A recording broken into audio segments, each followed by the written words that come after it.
You think ambition will save you from entrapment? Think again. I received a great reflection about self-help gurus preaching about ambitions and the importance of it, and at the same time telling that you have to be grateful, you have to show gratitude in life. So what should one do? Aren't they the opposites of each other? Don't they cancel out each other? To answer that question, let's define ambition. Ambition is willingness, a goal to achieve something, to get somewhere, a burning desire within. And in the same manner, gratitude is being thankful for small things, being ready and appreciative of kindness given and taken. So in those cases, gratitude and ambition are totally contradicting statements. One might think, let's delve into this. As with everything in life, one has to find a golden middle, a middle ground, where you can balance between ambition and gratitude. That's why it's so damn hard to navigate in this life. And you have to act as a funambulist, a so-called tightrope walker, where you have to balance your life from the get-go. As soon as you tip too much over one side, you become shaky. So you have to balance yourself out to find a sweet spot without taking any further steps. So the progression stops. And this is how you encounter burnouts, where you lose balance. And not just that, you can be too passive or too ambitious.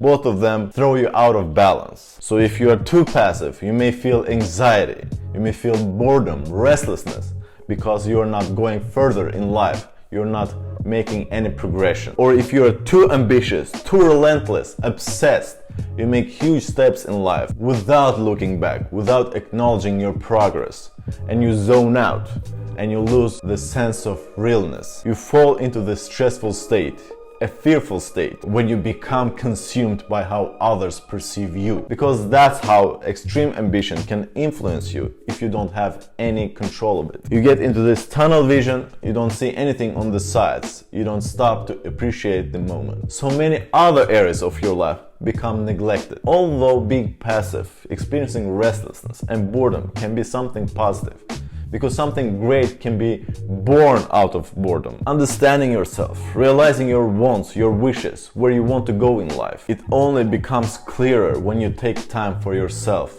to re-evaluate your life, questioning everything and establishing your goals. Nevertheless, going to any extreme is always unhealthy. High and low, good or bad, ambition or passiveness. And one thing you have to understand, gratitude demands high level of intelligence. Paying attention, being very aware, is a trait of an intelligent person. To be grateful, one has to experience many shapes and forms of life, and maybe even through ambition, because it's in the contrast that you come around to evaluate life and see it for what it is. A blink of an eye experience.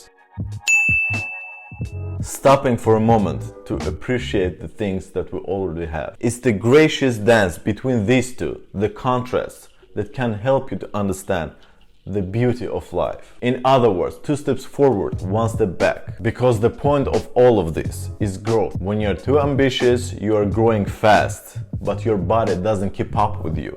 When you're too passive, you're not growing at all. You just accept the situation as it is, or at least you think that. And it comes time when you feel unease, that you are not developing, that you have to change something in life to attain new strategy that will make it much more interesting going forward, much more fulfilling. The reason why they tell you that you have to be grateful is that when you're consumed by pursuit, you're not feeling your body. And by stopping, you reconnect with yourself, with your true self, so you can remember who you are, so you don't get mad, making you invigorated with kindness and positivity, paying attention to things that you almost forgot to see. So the extremes of being too passive and too ambitious are driven by our egos. If you're too passive, the laziness takes over and you feel entitled, you feel that someone has to serve you and that you should have things without putting any effort. If you're too ambitious, you're blinded by the chase of outward recognition, making you effective at going there while forgetting who you really are.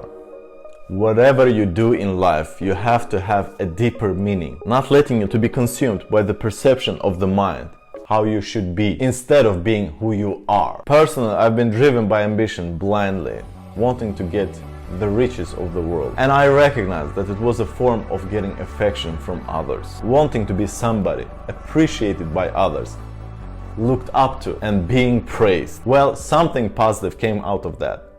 It got me here, to a point where I became truthful with myself and understood that it was a wrong path for me to go. So my ambition right now is to make people grateful regardless of the circumstances, because that's how you get any kind of riches in the world. And on that note, Hossein out.